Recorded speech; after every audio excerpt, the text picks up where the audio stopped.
my name is Walter Rowe. I'm a Capture One affiliate. Today we're going to talk about the additions to Capture One that came with update 20.1 earlier this week.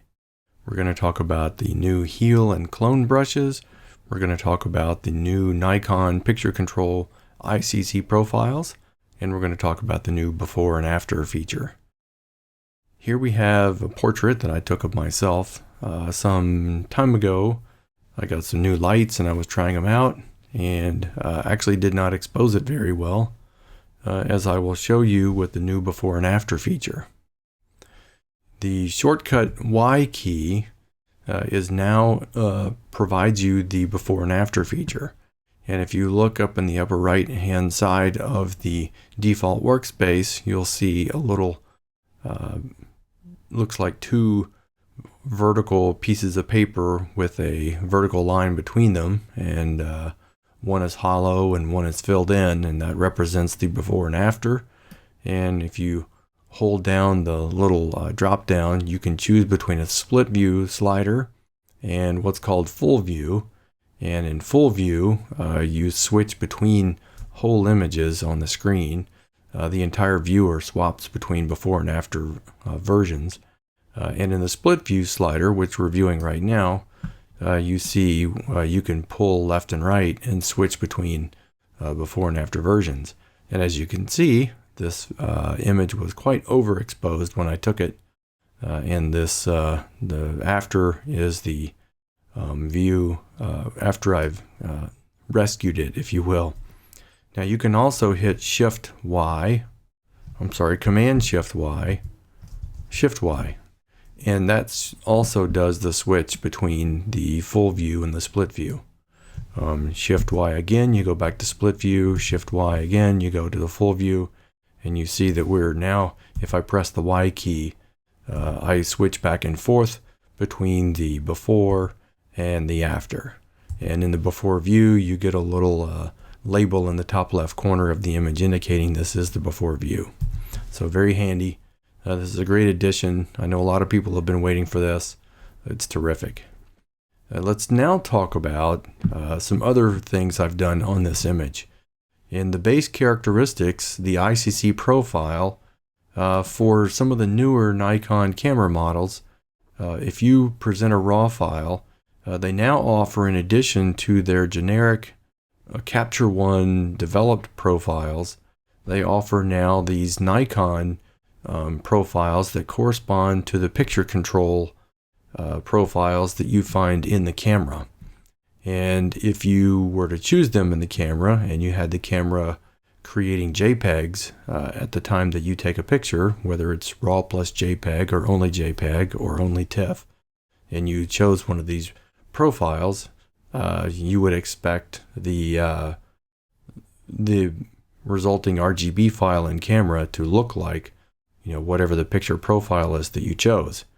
And what I've been experimenting has shown me that the Nikon picture profiles that Capture One has developed are very, very accurate. They've come out very much like what I get in camera from a JPEG or a TIFF that I capture and let the camera produce the RGB file. So kudos to the Capture One development team on these picture profiles. I personally own Nikon DSLR bodies starting back to the D100. I have a 100, a 200, a 300, an 800, an 850, and now I have the Z7 mirrorless. In the release notes, you can find the models of Nikon cameras they support. I think it starts around the D600, D610 era and forward. So it doesn't go as far back as the D300s, but I think it goes back as far as maybe the D610 series. And there are some like 5300, whatever those later, the 4-digit models, some of those models they're also covered. And again, if you just look in the release notes, you can see which models are actually covered. So again, these ICC profiles are in the basic characteristics tool and they do mimic, in my experience in the testing that I've done since this was released, they are very close in how they replicate what you get in camera. The other item that I want to illustrate here is the new heel tool, the new heel brush that we have in Capture One. The old Capture One heel prior to 20.1, if you had healing and you had to have a different reference point or relative reference point for a heel, you had to create a new layer. In Capture One 20.1, you can have an infinite number of heels on a single layer, and each heel can have its own unique source. People have been asking for this for a long time. Capture One has delivered, and I think what they've delivered is by far the best I've seen of any kind of all-in-one editor. It beats Lightroom, it beats On1, it beats so many tools in how well they do this.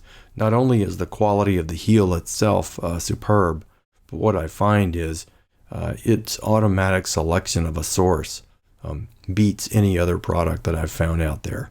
My experience with Lightroom is the way that it picks a source is very unreliable, and I often find myself having to go and manually move the source to something more pleasing because it just does a bad job of finding a source automatically. So I either have to manually pick my source every time, or I have to frequently move the source after I let it pick it automatically. But in Capture One, I find that they've done such a remarkable job of automatically picking a source that I rarely have to move the source. In this picture, I'm going to turn off this retouch layer, and you can see my before retouch before I healed. You can see that I have some lines under the eye here. This is a picture of me, by the way. So if you've never seen a picture of me in my Facebook profile or elsewhere on social media, hello, this is me, and this is the real me. You can see I have, like I say, I have lines. I have this little irritation at the corners of my eyes. I have allergies, and I constantly rubbing them, and that causes that irritation. Everybody has little marks on their face and things of that nature. And you can see right here's a little shine on the nose. I got a little hair hanging down in the top edge of the frame here. And in this single touch-up layer, I managed to have addressed all of that. And to me, this is as good as doing frequency separation. There probably are some better capabilities in frequency separation because you do have two separate layers, one for high frequency and one for low frequency. So you do, you're kind of separately doing color and texture heals on different layers. There is an argument to that, but if you're really looking to have a kind of one size fits all, and you make fewer and fewer trips into an RGB editor like Photoshop or Affinity Photo, you're going to find that this new heel is just absolutely untouchable in its quality. I'm going to make a clone variant. I'm going to hit F3 on my keyboard. So here we have a clone variant. I've made a new version. This is variant number 3. If I go back to variant number 2 here, you can see. So I've got the same image. And now I'm going to right click on this layer. I'm going to clear mask. That's going to get rid of all the healing that I did on that layer. The big thing that I have discovered in using this new heel brush, and by the way, the heel brush looks like a little band-aid.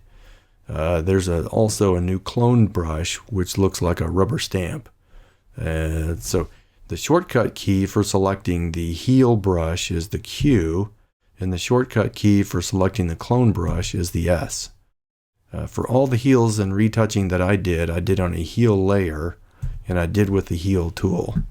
For skin retouching, I've found that if you set the flow to a very low number, between 15 and 20, so that you're really painting in very carefully, and you set the opacity to just under 100, maybe 90 to 95, that gives you a nice blend of what was already there versus what you're painting in. And then you of course want to adjust the brush accordingly to according to the area that you're trying to heal. And then I set the hardness to a very low number, so the edges are really, really soft, and the blending is completely imperceptible. So here I've set the brush to 51. This is a Nikon Z7 RAW file, so it's a pretty big file. I set the hardness to 10, the opacity to 90, and the flow to 17. And now I'm going to go in and I'm just going to paint in right on this layer with this brush, right into this circle under the eye. And I'm just going to paint this in. The more I carry the brush over it, the more opaque the heel. And you're just going to see how this is just going to melt away this area right under my eye. So here you have it. This is, now I've just healed that. And notice I never chose a source. Capture One chose it for me. But I can select the little circle at the base of the source, and I can move it, and I can have it use a different area for source if I choose. And if I want to fine tune that, I can. You can also use that to select a particular heel and hit the delete key, and it'll remove that heel. Let's see, I have another, let me unselect it now, and now I have another one right here. I want to get rid of this one. Let me get rid of this line under the eye on this side. Let me just paint right in there. And there, we've healed that one. Look how nicely that goes away. See, I've got a little one in the corner of my right eye up here. I'm going to paint that away. Going to let it pick an area for that. I have this line right here under the eye. I'm just going to fill that in. And notice that just the more I go in, because the flow is low, it's not loading it up. And so it's nicely clean. And notice that when I do this one, the area that it picked actually has part of my eyelash in here, but the texture of the eyelash never shows up in the heel. This is just brilliant. They're really looking at matching tones and texture so well that they're not letting some of the artificial texture that you shouldn't pick up interfere with it in the source. It's just brilliant. I have never seen a tool this good. Here I'm going to get rid of that one. There we go, got rid of that. Here I've got a little shine on my nose. Now this one I'm not going to paint very much because I'm just trying to get rid of the shine. And so I'm just going to lightly paint it in just to get rid of the shine. And you can see there that the shine is gone. Now, if you notice, when I move my mouse out of the frame, all of the arrows go away. You can also right click and there's a little pop-up where you can say display arrows and the arrows go away. In fact, what I have found is, let me turn the arrows back on. I'm actually not happy with that particular one. I'm going to select this. I'm going to delete it. I'm going to use a bigger brush for the little shine on my nose. So let me go back. Now here I'm just going to turn off the brush just because I want to illustrate that you actually may not even need to know where Capture One is actually picking the source. Really all you need to know is that you're getting the desired effect that you want. So let's see here. Just move this around a little bit. And actually, that seems like it just needs to be painted in a little bit more because it's just not dark enough. Now I painted that in. Now the opacity is where I want it. So that took care of that. Now I'll turn the arrows back off. So there I've gotten rid of the shine. You notice I've never gone to a pixel editor. I'm not doing frequency separation. Let me paint this in a little bit right here. I'll just keep painting a little bit more to make sure we get that nicely covered. Perfect. Now I don't even see where it's coming from, but I know it's gone. If I don't like where it's coming from, maybe I don't actually like that one. It's actually coming from too soft of an area. And I want an area that has similar texture. So here I've just been able to move that. That's fine. Let me now paint in this area right here. Get rid of that. See how it's just perfectly picking the right kind of thing to source to get rid of these areas, and they just look beautiful. There's no need for going to frequency separation. Just gets rid of it perfectly. And again, I'm using a very low flow, so I can just paint in and build up what I need. And I can choose as little or as much as I want.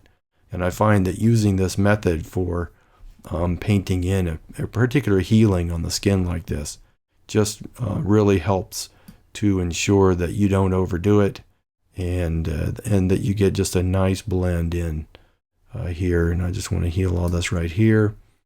Just pop that in, and look how nicely that's healed in there. Look how beautiful that is.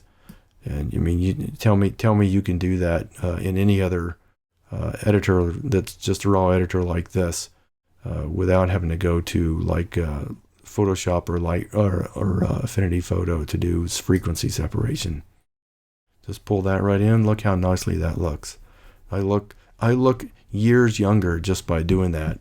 And notice that I've only used the new heal tool right here in Capture One. I haven't gone to any other tool. It's absolutely brilliant. And notice those last two big areas. I never even picked the source. Capture One picked the source. Capture One did the blending. It's just remarkable. I just can't say enough great things about this.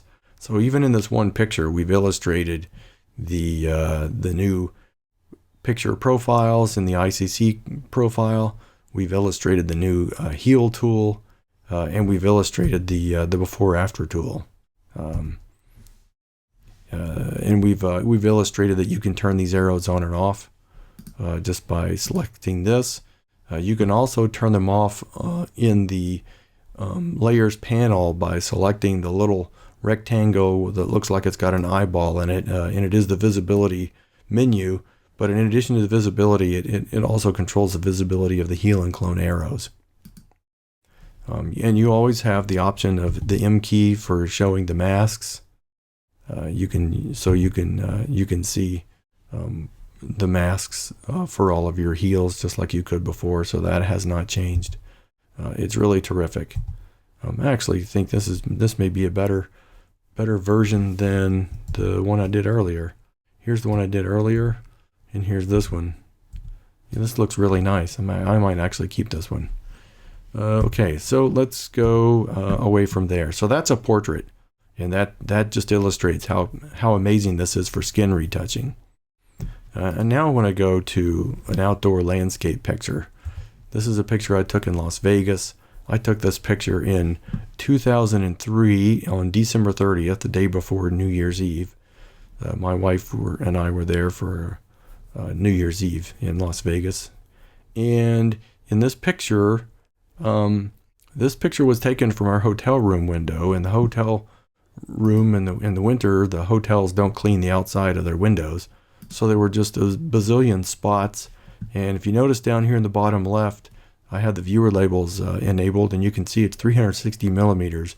It's a long focal length. I had a 300 millimeter lens, and I had a teleconverter on there, and this was a Nikon D100, which has a 1.5x crop factor, so all of that multiplies together, and so you get this longer focal length. It rarely snows in Las Vegas, so this was a unique opportunity to get this picture, and it was really amazing. But the problem was we have all these spots here on the picture. So if I kind of zoom in here to 200% and pan around, you can see there's just spots everywhere. And these are not spots on my lens. They're not spots on the sensor. These are spots on the glass that I was shooting through. And they're really disgusting. And they're really prevalent, and there was just no way to get rid of them.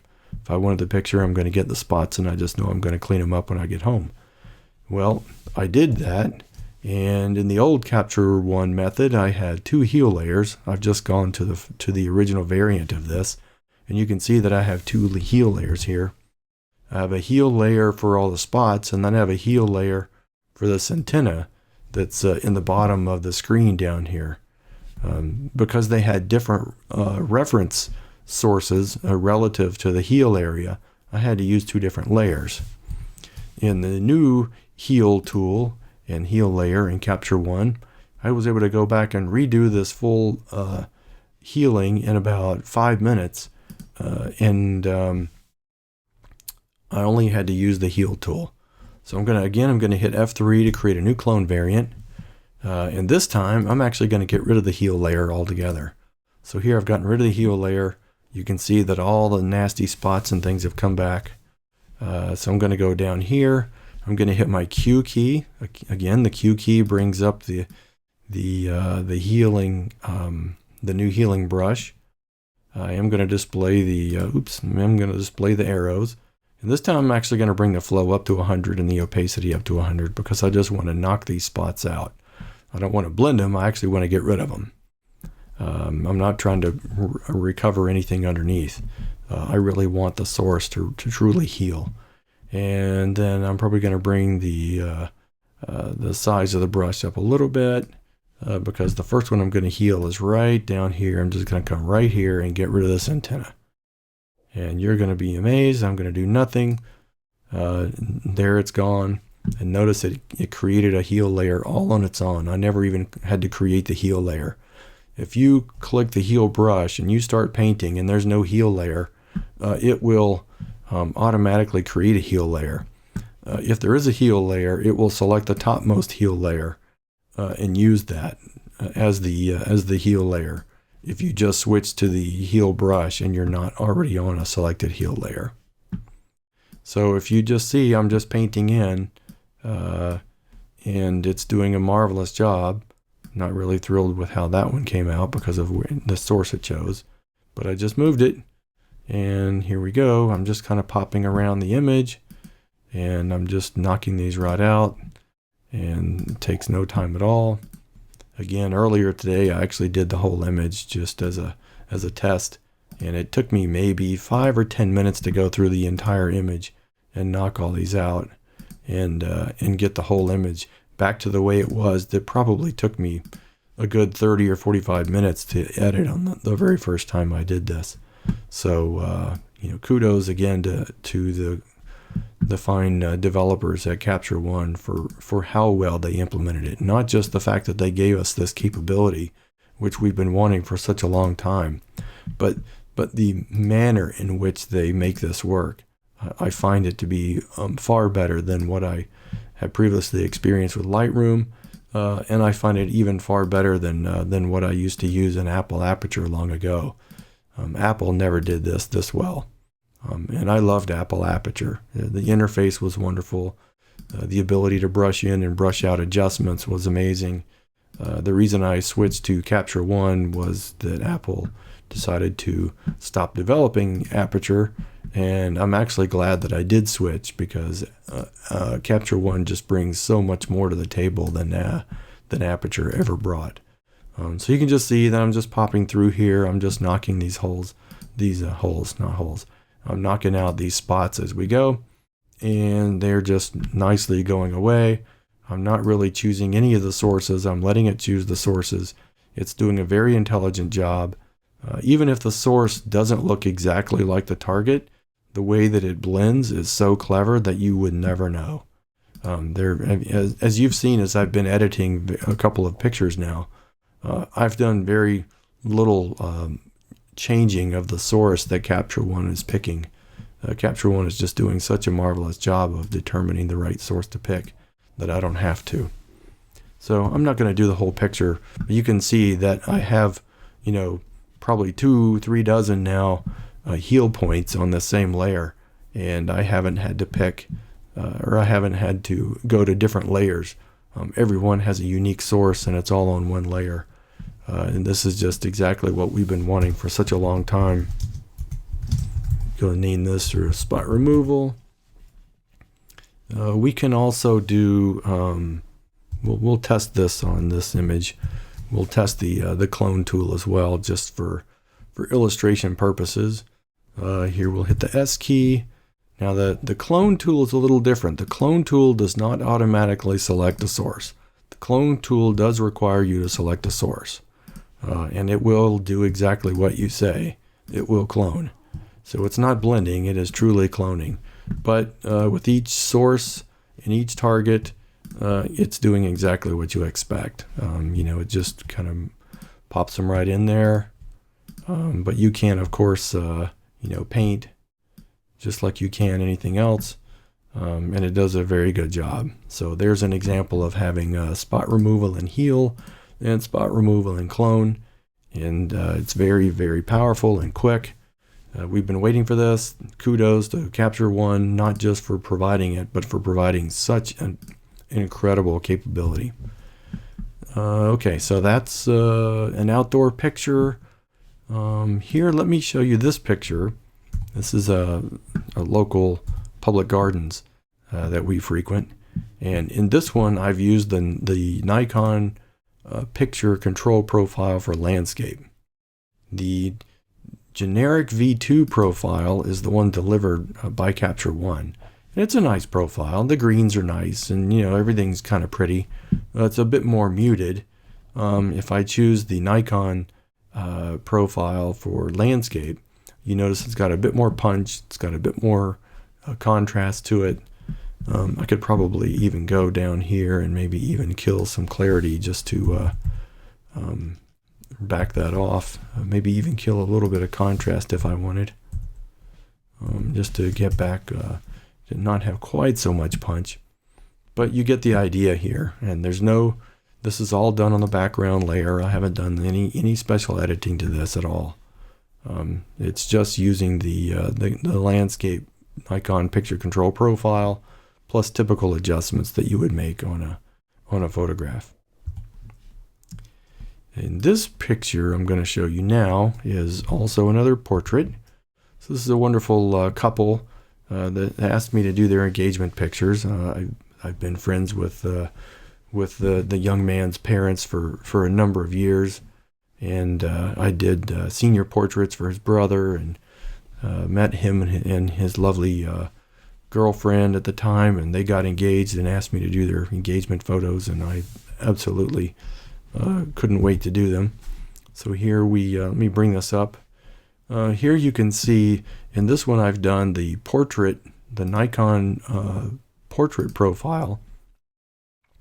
I'm not using the profile developed by Capture One for the camera.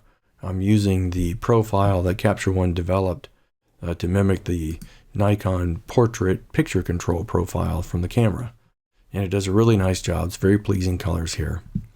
In this one, I have a skin retouch, and I'm going to turn this off, and you can see the difference between the two. You can see there's some deep lines on his face. There's a little mole here. There's some shine on her nose, on her cheek, on her forehead. She's got a little mole on her forehead.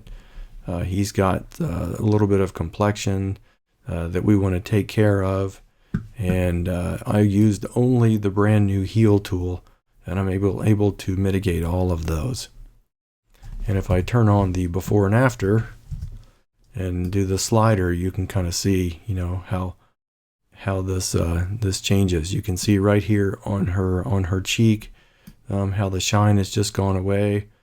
So if you want to, if somebody has kind of shiny skin, usually we use a polarizer when we're doing outdoor portraits, and that helps kill a little bit of that. But sometimes you get some reflection back from the flash, and so that will still cause a little bit of shine. You can see there's a little bit of shine on her forehead right above her right eye. So we were able to get rid of that very nicely. A little one on the tip of her nose that we got rid of. And it's wonderful. If you look at him, you can see the lines around the eye, how well they come out. Particularly his left eye here, you can see the really deep line, and we just took that right out. Again, that's all based on the using the new heal tool. And then the complexion on his cheek here, and on the other side, we got rid of those. Those are nicely healed out.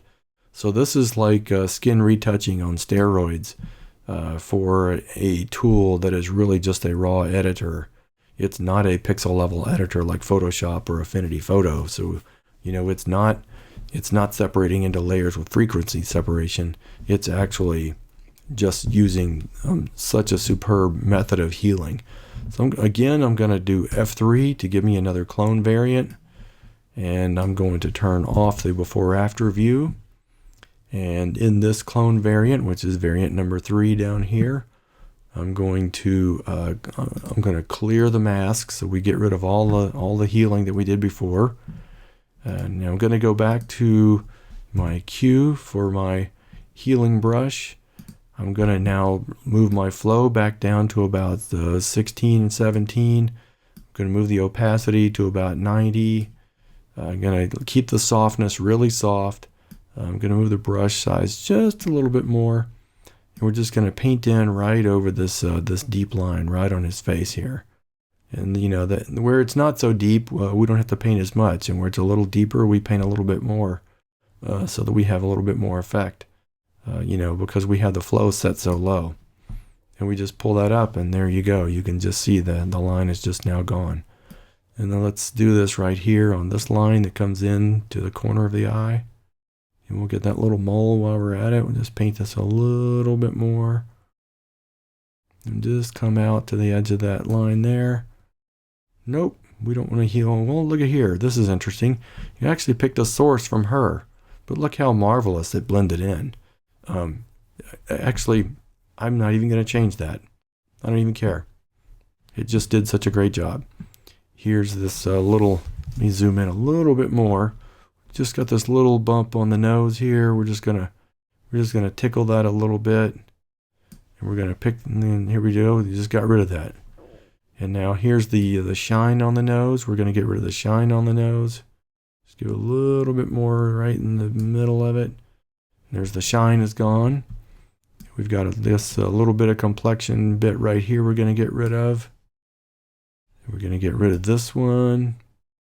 And I'm not going to go through the entire image, but I am just trying to illustrate. And you can see this is actually 200% zoom. Look how remarkable this is. This is a Nikon Z7. So this is an 8,000, I don't know, 400, 500 pixel wide image. I don't like the source of that one. It's a bit not quite matching texture, so I'll just move that. There we go. Take care of that. Let me get rid of this one right here. Let me paint that in a little harder. There we go. Got rid of that. This is just incredible. I'm telling you, this is going to make me go to Photoshop or Affinity Photos so seldom that I may never go to them again. There will be very few things that I need to go there for. This is just such a powerful capability. And okay, so we sourced another wrinkle, so that's not helpful, is it? So now we go there. There we go. We got rid of that. Let's actually get rid of this wrinkle. We'll get this little line. We'll just take care of that. Don't like where it's sourced? No worries. We'll just source a better place. Let's go and take care of this line right here. Just paint this in. And just a little bit more there because it's not so prevalent. Take care of that. There we go. You can just see how incredible this is. I'm not having to do a whole lot. I'm not having to go back and readjust most of these sources. Once in a while I do, and it's not perfect, but I gotta say, for a first time out the gate, better than anything I've seen on the market for a first time out the gate. My experience with Lightroom is it's really bad at picking sources. Maybe it's improved a little bit over the years, but it's really bad in general. And I find that it's just, and here you are, like I say, this is a 200% magnification. So this is, you're really going to see all the flaws. Okay, so that's not the best source. And, I think that actually, I'm going to erase that. Now I'm going to use the Alt. So you can still use the Alt or the Opt key to force a source before you start painting. And then you can go and start painting in, and it'll paint in exactly what you want, and that takes care of it. So look at there, you've got very nice skin smoothing here. We want to go up here. What else do we have? We got a couple little things on the forehead. Here we go. Nicely done. Get rid of this. Nicely done. And I think this does a good job of illustrating for you the capabilities of this. Now I'll go back to just 100%. Let me go to V. So we kind of just turn that off. You can just see how well this is actually working. I'm not going to go through and do the whole photo, but if I go back and show you this particular version, you can see in this variant what a great job this does. And again, this is all done with the new Heal tool in Capture One 20.1. This is not done with any other tool but Capture One. I'm just so thrilled with this. I don't have words for it. Let's see, what do we have here? I have a land. Actually, let me go to this one. This is a nice picture to illustrate. This one I used the Vivid profile, the Nikon Vivid profile. This is a dogwood tree in my mom's backyard in Tennessee. Here's the Capture One developed profile, and then here's the Nikon picture control profile that Capture One has developed. And you can see how it really punches up the nice lush spring greens. And it's actually exactly how it looked in my mom's yard. This was a very nice overcast morning.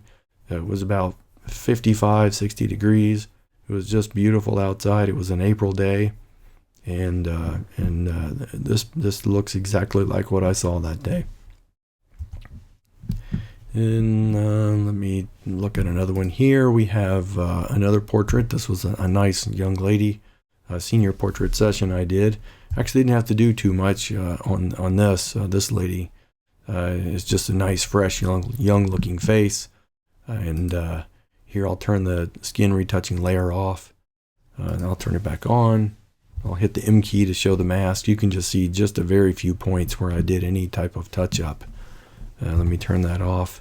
Hit the Q key. You can see where they are. So I've gotten rid of some shine on her nose. Just a couple of little things. Got rid of a little dark pocket on her cheek. And just a couple of minor little blemishes here and there that I took care of.